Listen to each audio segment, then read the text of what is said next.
সবাইকে খাদিয়ে না ফেরার দেশে চলে গেলেন গাছবাড়ির হুজুর। প্রিয় দর্শক, ইন্না লিল্লাহি ইন্না ইলাইহি রাজিউন। Prime Sylhet today Sylhet to Canada থেকে শুভেচ্ছা জানাচ্ছি। আমি নুমান। এই মুহূর্তে আছি সিলেটের সুপরিচিত জায়গা, সিলেটের প্রাণকেন্দ্র হযরত শাহজালাল ইয়ামিনী রহমতুল্লাহি আলাইহির মাজার শরীফে, যেখানে হযরত শাহজালাল রহমতুল্লাহি আলাইহি সিলেটের শাইখুল হাদিস এবং কি দরগা মসজিদের মুহতামিম আল্লামা মুহিবুল হক গাছবাড়ির হুজুর আর ইহলুকে নেই, পরকালে পাড়ি জমিয়েছেন।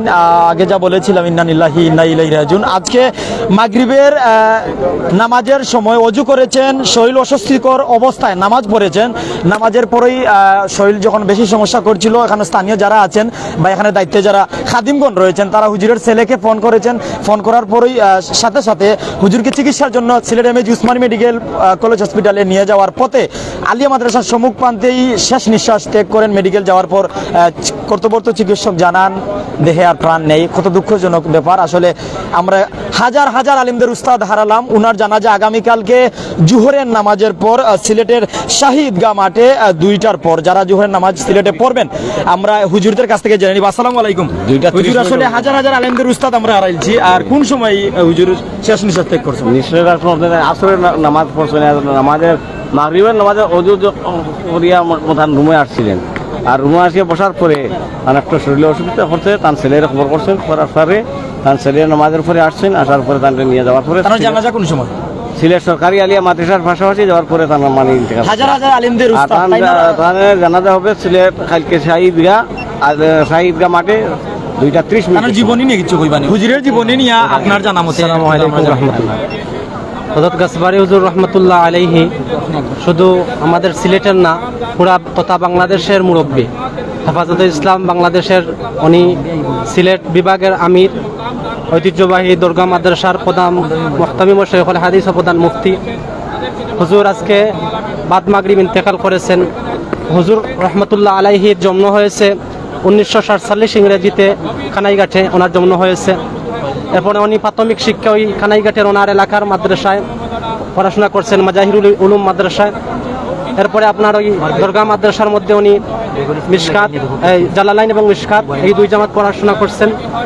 তারপর উনি দরগা আমাদের ঐতিহ্যবাহী সিলেটের রানাপিং মাদ্রাসা, ঢাকা উত্তর আরবিয়া হুসাইনের রানাপিং মাদ্রাসা, সেখানে আল্লামা রিয়াসত আলী সগরিয়ার হুজুর রহমতুল্লাহ আলাইহির ওনার কাছে বুখারী শরীফ পড়েন, সেখানে দাওরায়ে হাদিস কমপ্লিট করেন।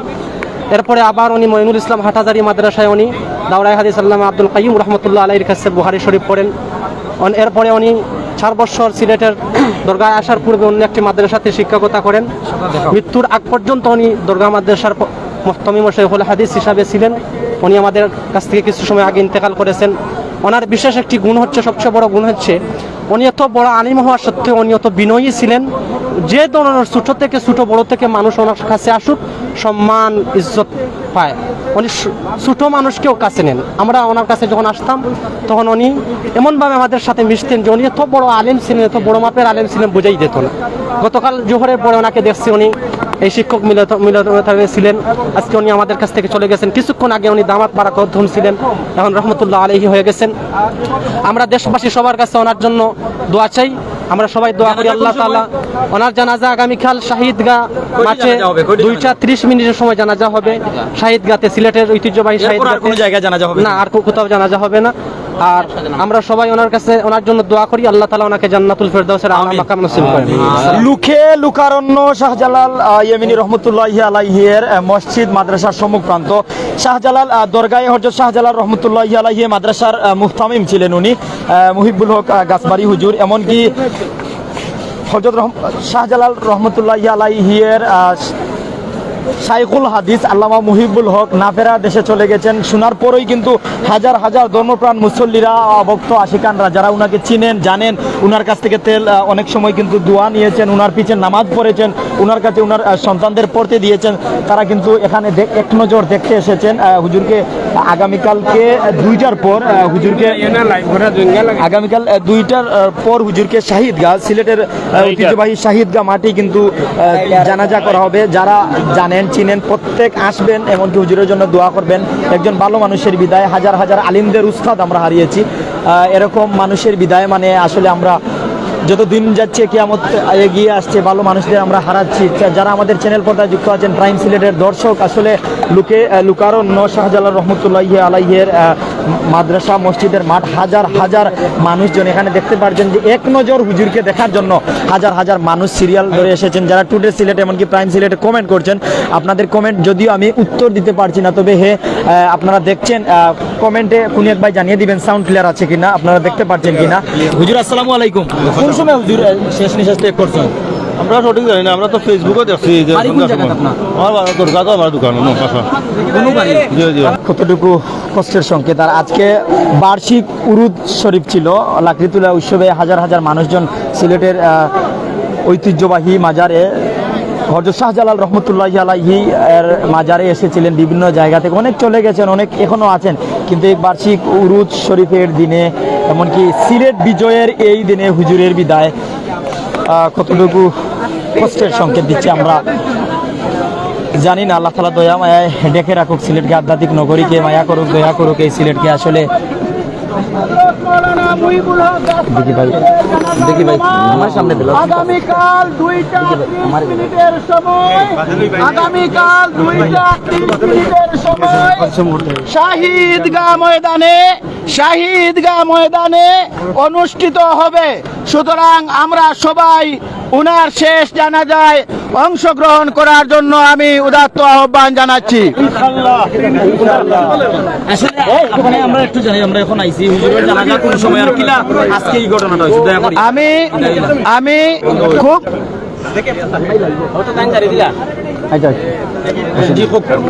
আজকে হুজুর তো সুস্থ ক্লাসও আসলো, আমরা জানি কোন সময় হুজুরের সুস্থ অবস্থায় মাওলার ডাকে পরবারে পাড়ি জমালেন, দয়া করে আমাদের জানাবেন। আলহামদুলিল্লাহ,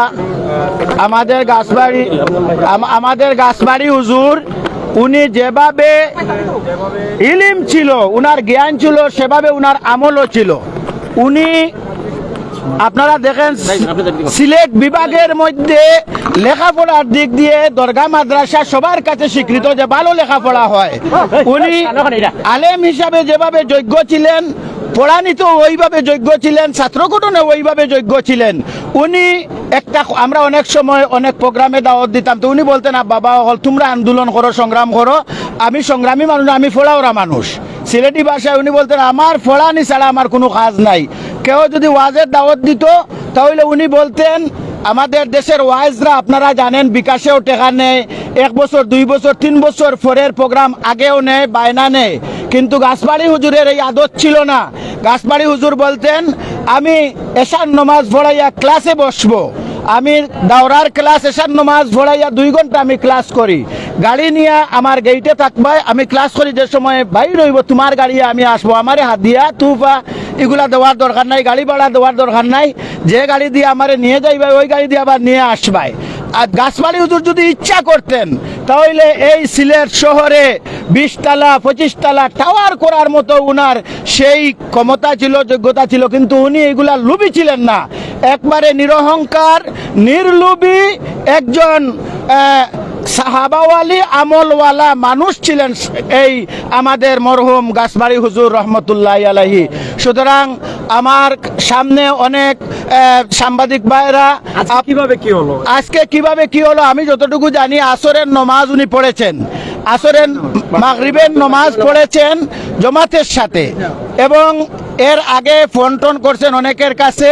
মাগরিবের নমাজ পড়ছেন না, আসরের নমাজ আমি জানি, আসরের নমাজ জামাতের সাথে পড়ছেন, মাগরিব নয়, আসরের নমাজ প্রস্তুতি নিতেছেন, আসরের নমাজ পড়ছেন এবং অফিসে যারা ছিল তাদের সাথে আলাপ আলোচনা করছেন। এমত অবস্থায় হঠাৎ করে উনি স্ট্রোক, যাকে বলে আমরা সিলেটি ভাষায় স্ট্রোক বলি, ওনার শরীর খারাপ করছে, হসপিটাল নিছেন, এখানেই তার শেষ নিঃশ্বাস ত্যাগ হয়েছে। সুতরাং এটা সৌভাগ্য, উনি আসরের নমাজ জামাত পড়েছেন, মাগরিবের নমাজের আগে আসর এবং মাগরিবের মাঝখানের যে সময়টা মোবারক সময়, এবং এই আপনারা জানেন এই পাক ভূমি দরগা মহল্লায় ছেলে জান লাগিলে যে হুজুর অসুস্থ বা মেডিকেল নেওয়া দরকার, হুজুরের ছেলে জানলা কিভাবে সেটা আমি বলতে পারবো না, কারণ এগুলা একটু আগে বলছিলেন যে কাদিয়ানির বিষয়ে হুজুরে মাদ্রাসা এই বিষয়টা একটু আমি আরো একটু আগ থেকে ইতিহাসটা বলি। আপনারা জানেন হেফাজতে ইসলামের ইতিহাস, শাপলা চত্বরের ইতিহাস, নাস্তিক ব্লগাররা যে সময় আল্লাহ এবং আল্লাহ রসুলের বিরুদ্ধে, কোরআন এবং হাদিসের বিরুদ্ধে যখন তারা ব্লক লেখা আরম্ভ করলো, তখন সর্বপ্রথম চট্টগ্রাম থেকে শাইখুল ইসলাম আল্লামা আহমদ শফি রহমতুল্লাহ আলাইহি হেফাজতে ইসলামের নামে এই ব্লগার, নাস্তিক, মোরতাদ এবং কাদিয়ানীদের বিরুদ্ধে আন্দোলন সংগ্রাম শুরু করেছিলেন। তারই ধারাবাহিকতায় 6 মে শাপলা চত্বরের সেই ঐতিহাসিক কারবালার ময়দানের ঘটনা ঘটেছিল। যাই হোক, আমি সেই ইতিহাস বলতে চাই না।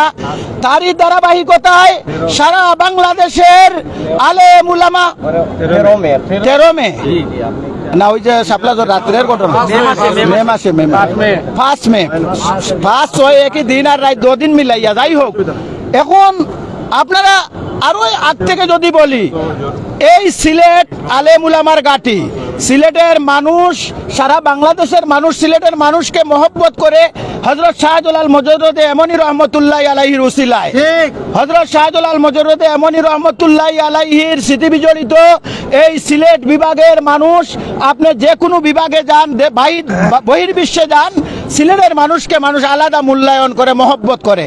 আমি গত রমজানে 3 মাস আমিরাত সফরে ছিলাম। আল্লাহর রহমতে এই সিলেট পরিচয় দেওয়ার বাদে হোটেল থেকে আমার বিল নেয় নাই, আপনি সিলেটের লোক, এটা হলো সিলেটের কৃতিত্ব। সুতরাং এই সিলেটের আলেম উলামার ঘাঁটি, আপনারা জানেন সারা বাংলাদেশের মধ্যে সবচেয়ে বেশি আলেম উলামা এই সিলেটে। এই সিলেটের সবচেয়ে একজন বড় আলেম, কৃতি সন্তান, যিনি ছিলেন বায়তুল মুকাররম মসজিদের খতিব, আমাদের বর্তমান দরগা মাদ্রাসা নাজিমে তালেমাত হযরত মাওলানা আতাউল হক জালালাবাদী দামাত বারকাতুহুমের আব্বা উবাইদুল হক খতিব রহমতুল্লাহ আলাইহি যে সময় বায়তুল মুকাররমের খতিব ছিলেন, সেই সময় আমি ঢাকায় ছাত্র অবস্থায় ছিলাম। আমি দেখেছি তাহাফুজে খতমে নবুয়তের নামে নূর ইসলাম চট্টগ্রামী রহমতুল্লাহ আলাইহি ছিলেন যার সাধারণ সম্পাদক। তখন থেকে এই কাদিয়ানী বিরোধী আন্দোলন শুরু হয়েছিল। কাদিয়ানীদের বক্সিবাজারের অফিসে আন্দোলনে আমি নিজেও উপস্থিত ছিলাম। যাই হোক, খতিব উবাইদুল হক রহমতুল্লাহ আলাইহি আন্দোলন করে গেছেন কাদিয়ানীদের মুসলিম ঘোষণা করার দাবিতে। এই সিলেটে অনেক আন্দোলন সংগ্রাম হয়েছে। আমাদের গাছবাড়ি হুজুরের জীবনের শেষ স্বপ্ন ছিল যে কাদিয়ানীদেরকেও মুসলিম ঘোষণা করতেই হবে। সুতরাং আজকে এই জনসমুদ্র থেকে পাক ভূমি হযরতে শাহজালাল মুজাররদে এমনি রহমতুল্লাহ আলাইহির পুণ্যভূমি মাজার শরীফের সম্মুখ থেকে দীপ্ত কণ্ঠে আমরা আবারও সরকারের কাছে দাবি জানাই, সরকার তোমার পরিণতি যদি শুভ চাও, আগামীতেও যদি তুমি শান্তিতে বসবাস করতে চাও, দেশ পরিচালনা করতে চাও, আলেম উলামাদের সেই আবদারটুকু, তুমি দাবিটুকু পূরণ করো। কারণ গত নির্বাচনে তুমি ইশতেহারে বলেছিলে বাংলাদেশ চলবে মদিনার সনদে। সুতরাং তোমার দাবি অনুযায়ী এই কাদিয়ানীদেরকে এই আগামী সংসদ নির্বাচনের পূর্বেই অমুসলিম ঘোষণা করো, আলেম উলামাদের দোয়া পাবে, তোমার ভবিষ্যৎ সুন্দর হবে। সুতরাং আমার বক্তব্য আর দীর্ঘায়িত করতে চাই না। আসলে কিছুদিন আগে ফতেহপুর হুজুরের বিদায়, আজকে গাছবাড়ি হুজুরের বিদায়, হাজার হাজার আলিমদের উস্তাদ আমরা হারাচ্ছি। এই সংকেতকে অশনি সংকেত কিনা বা এই সংকেতকে কিভাবে দেখছেন একটু জানাবেন। আল্লাহ রাসূল সাল্লাল্লাহু আলাইহি ওয়াসাল্লাম বলেন, মৌতুল আলিমে মৌতুল আলম। একজন বিজ্ঞ আলিমের মৃত্যু জগতের মৃত্যুর সমান। সুতরাং অশনি সংকেত, মৃত্যু তো যেহেতু কুল্লু নাফসিন যায়িকাতুল মউত হিসাবে মরতে হবে, উস্তাদদের হারাচ্ছি, আল্লাহ সেই স্থান পূরণ করে। দরগার আলী আকবর রহমতুল্লাহ আলাইহি যে সময় মারা গেলেন, উনার মতো তো দ্বিতীয় আর কেহ জন্মগ্রহণ করবেন না, কিন্তু গাছবাড়ি হুজুর সেই স্থান পূরণ করেছেন। আমি আশাবাদী খতিব উবাইদুল হক রহমতুল্লাহ আলাইহির সুযোগ্য সন্তান আল্লামা আতাউল হক জামাত বারকাতুম আছেন, এখানে বিতঙ্গলি সাহেব আছেন, এখানে এই মাদ্রাসা যে সমস্ত সবাই যোগ্য, এই মাদ্রাসা পরিচালনার যোগ্য, এই আন্দোলন সংগ্রামে নেতৃত্ব দেওয়ার জন্য যোগ্য। আল্লাহর হুকুম হয়েছে, আল্লাহ ডাকে উনি সাড়া দিয়েছেন, আমাদের কিছু করার নয়।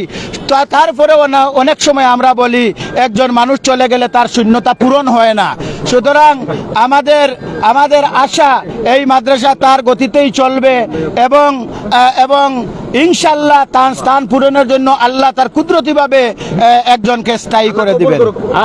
আত্মার মাগফিরাতের জন্য আমাদের দর্শকদের উদ্দেশ্যে কি বলবেন, আর হুজুরের জানাজা উপস্থিত হওয়ার জন্য? হুজুরের আত্মার মাগফিরত আমরা যতটুকু জানি কোরআন এবং হাদিস থেকে, মাগফিরাত সম্পর্কে আল্লাহ পাক রব্বুল আলামিন তার বন্দাকে মাফ করে দেওয়ার জন্য বিভিন্ন ধরনের বাহানা তুকায়, এবং আমরা এটুকু জানি যে একজন সত্যিকার হক্কানি আলেম সুপারিশ করারও সুযোগ পায়। নবী রসুলরা যেভাবে সুপারিশ করবেন ঠিক তদ্রূপভাবে আলেম উলামারাও এভাবে সুপারিশের সুযোগ পাবে। আমার আশাবাদী গাছবাড়ি হুজুর রহমতুল্লাহ আলাইহি কাল কিয়ামতের ময়দানে উনাকেও উনার এই ত্যাগ এবং শ্রমের বিনিময়ে আল্লাহ পাক রব্বুল আলামিন সেই সুযোগ দিবেন। এবং উনি যে পরিমাণ ছাত্র, আল্লাহ রাসূল সাল্লাল্লাহু আলাইহি ওয়াসাল্লাম বলেন, ইজা মাতাল ইনসান ইনকাতা আনহু আমালু ইল্লা মিন সালাস, ইল্লা মিন সাদকাতিন জারিয়া আও ইলমিন ইউনতাফাউ বিহি আও ওয়ালাদিন সালিহ। তিনটা বিষয় মানুষ মারা যাওয়ার বাদে জারি থাকে, এর মধ্যে একটা হইল তার নেক আওলাদ। নেক আওলাদ তার জন্মগত আওলাদ হতে পারে, 1 মিনিট, অথবা তার ছাত্ররা তার আওলাদের সীমাবদ্ধ। 1 মিনিট। এখন আমাদের আশাবাদী উনার ছাত্রদের দোয়া এখনো বিভিন্ন মাদ্রাসায় খতম হচ্ছে, এই মাদ্রাসায় খতম হচ্ছে, শোনা মাত্র মানুষ দোয়া করতেছে। আপনারা এশার নামাজে দেখেছেন এই মসজিদের ইমাম সাহেব, এমন কোনো দিন নাই যে দিন উনি জানাজার এলান করে না অথবা দোয়া করে না, কিন্তু আজকের দোয়াটা ব্যতিক্রম ধর্মী। উনি আল্লাহুম্মা আমিন বলার বাদে আর উনার আওয়াজ বাইর হয় নাই, শুধু চকুর পানি পড়া আরম্ভ হয়েছে। আমরা কেহ চকুর পানি ধরে রাখতে পারি নাই। সুতরাং আমরা আশাবাদী এত আলেম উলামার দোয়া, এত হাফিজে কোরআনের দোয়া, এত মুসল্লিদের দোয়া, এত মানুষের দোয়া বেতা যাবে না। আগামীকাল লক্ষ জনতার সেই জানাজার উপস্থিতি প্রমাণ করে আল্লাহ পাক রব্বুল আলামিন উনাকে মাফ করে দিবেন।